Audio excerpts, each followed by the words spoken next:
한국에서 보낸 신호가 미국까지 퀸리로드를 달릴 때 빛은 지치지 않을까요?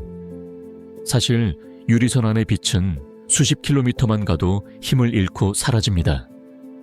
하지만 우리는 태평양 건너편의 유튜브 영상을 끊김없이 보고 있죠. 그 비결은 바다 밑 60피어리그마다 박혀있는 티타늄 심장에 있습니다. 무게 200kg, 길이 3에 달하는 이 거대한 장비의 이름은 리피터입니다. 우리말로는 심해 증폭기라고 부르는 인터넷의 인공심장이죠. 그런데 이 무거운 쇳덩이가 바다 밑으로 번지점프를 한다는 사실 아시나요? 심지어 등에 낙하산까지 메고 수천 미터 심해로 뛰어듭니다. 오늘은 바다 밑에서 벌어지는 기막힌 낙하작전과 증폭의 마법을 공개합니다. 대체 왜 심해? 증폭기에는 낙하산이 달려있는 걸까요? 그리고 어떻게 정의 신호로 바꾸지도 않고 빛을 직접 키우는 걸까요? 이 작은 원통 하나가 고장나면 전 세계는 통신 대재앙을 맞이합니다. 에베레스트보다 깊은 곳에서 25년을 견디는 극한 공학의 정수. 지금부터 그 신비로운 티타늄 심장 속으로 들어가 보겠습니다. 3화 바다 밑 낙하산 심해 증폭기 지금 시작합니다. 우리가 중학교 과학 시간에 배웠던 빛의 성질을 떠올려 보세요. 빛은 직진하지만 유리 안에서는 미세하게 흩어지는 성질이 있습니다. 이걸 레일리 산란이라고 하는데 해저 케이블의 최대 적입니다. 아무리 투명한 유리라도 수백 킬로미터를 가다 보면 빛이 완전히 죽어버리죠. 그래서 우리는 일정 강역마다 빛의 에너지를 다시 채워줘야 합니다. 그 강역이 바로 미킬메에서 100km 사이입니다. 꽤 촘촘하죠? 서울에서 천안까지 가는 거리마다 거대한 증폭기가 놓여있는 셈입니다. 이 증폭기들은 수천 킬로미터 밖에 육양국에서 전기를 공급받습니다. 케이블 내부에 구리 튜브를 통해 흐르는 수천 볼트의 고압 전기가 그 연료죠.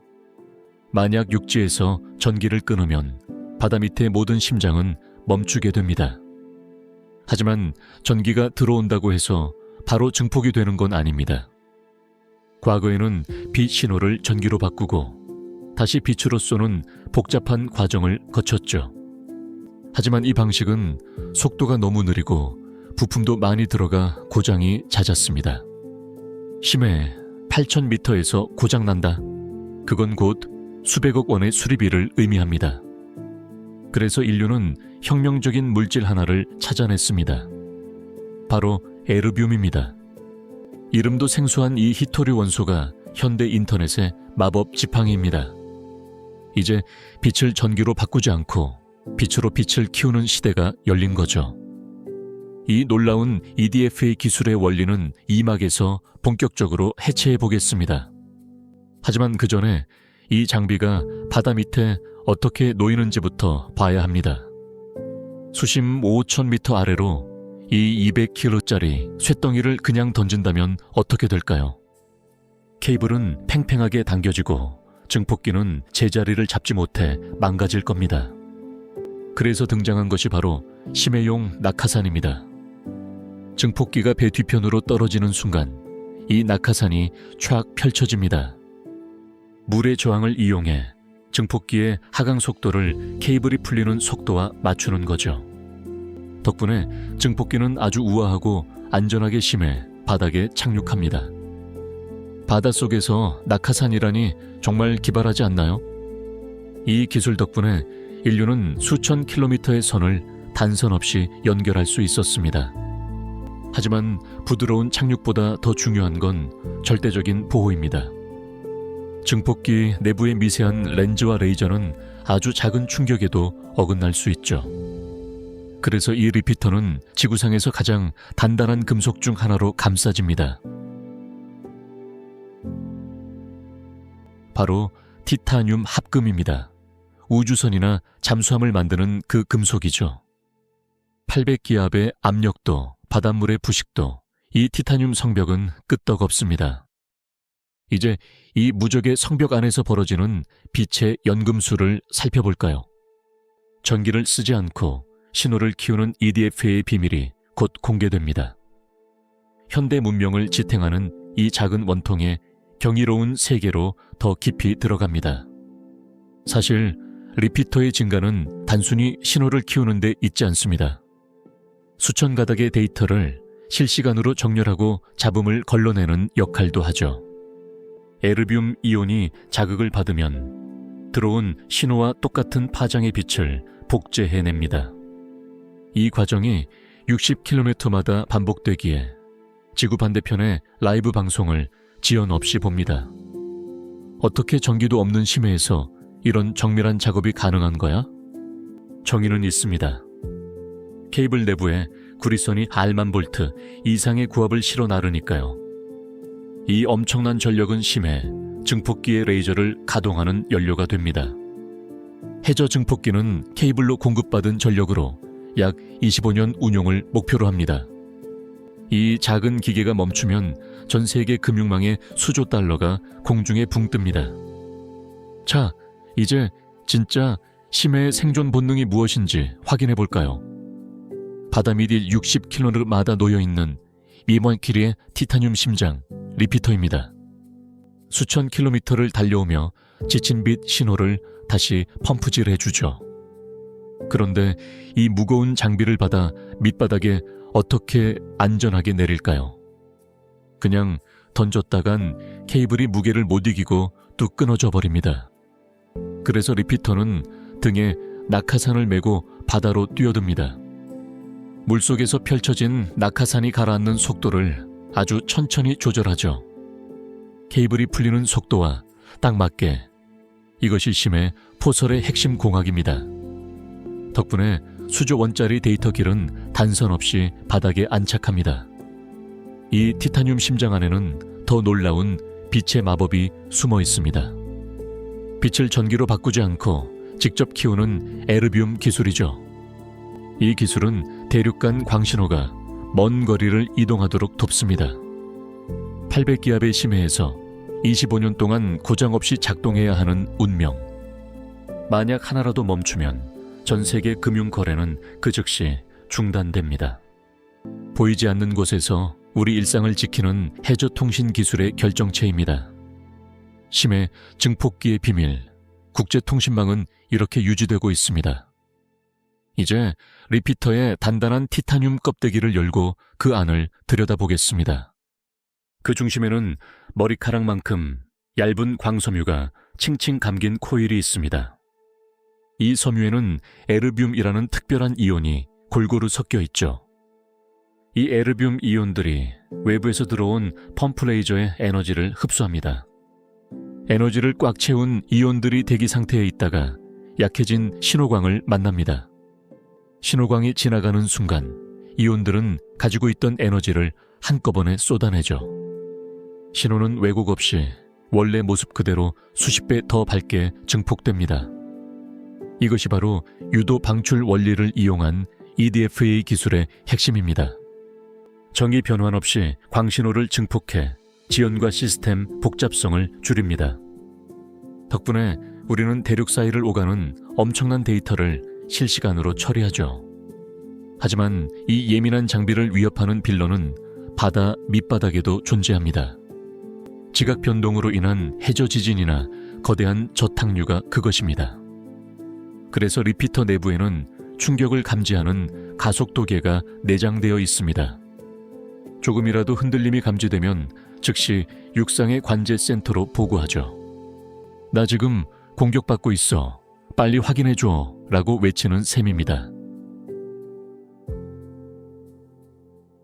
리피터의 등 뒤에 달린 낙하산. 단순한 장식이 아닙니다. 8,000m 심해까지 자유 낙하하면 시속 수백 킬로미터까지 빨라지거든요. 그 속도로 바닥에 부딪히면 수조 원짜리 네트워크가 가루가 됩니다. 그래서 이 낙하산이 리피터의 하강 속도를 시속 20km로 줄여줍니다. 케이블이 엉키지 않게 배가 나아가는 속도와 완벽하게 맞추는 비결이죠.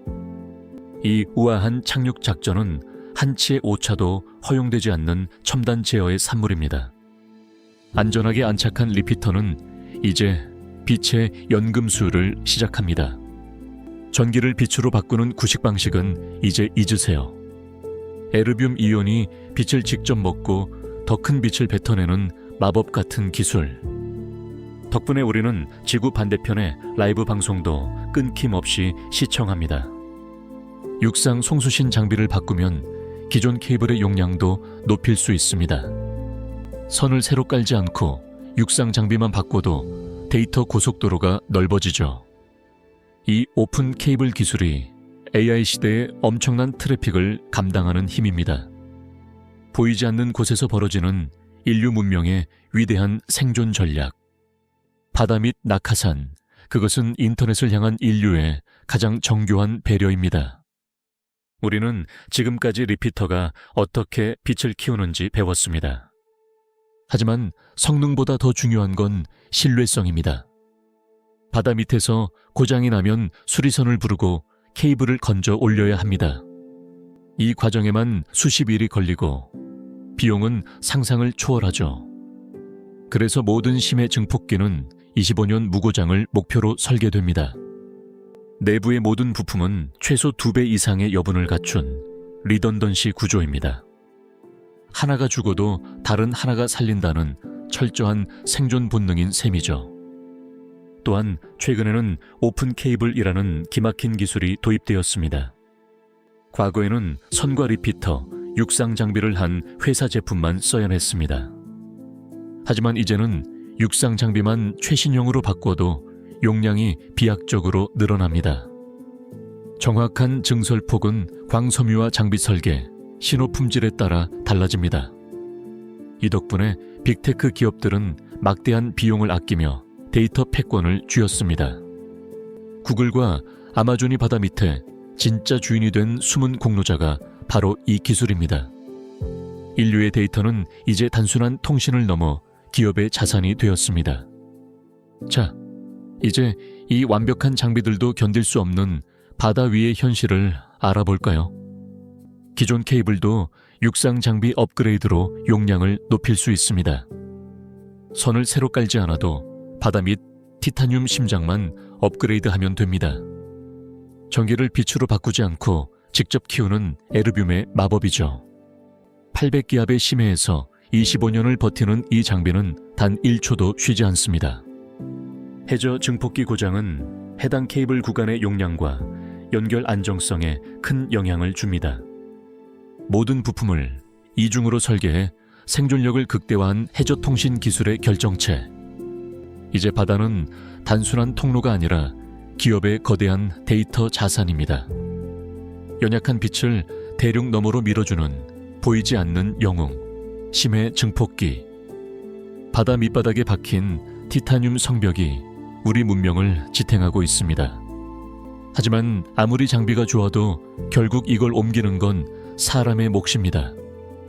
기계가 할 수 없는 정밀한 손길이 필요한 땀과 먼지의 세계가 있죠. 수천 킬로미터의 전선이 뱀처럼 또아리를 틀고 있는 숨막히는 현장. 현대 문명의 척추를 만드는 보이지 않는 거인들의 이야기가 시작됩니다. 우리가 누리는 이 완벽한 연결은 대체 어디서부터 시작되는 걸까요?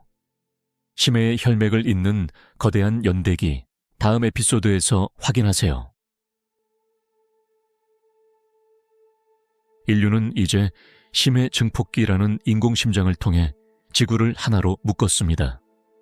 에르뷴이라는 작은 이온의 마법이 수조 개의 데이터를 밀어주는 것이죠. 800기압을 견디는 티타늄 성벽은 해저 통신 기술이 도달한 최고의 신뢰성입니다. 보이지 않는 곳에서 25년을 버티는 이 장비 덕분에 우리의 일상은 유지됩니다.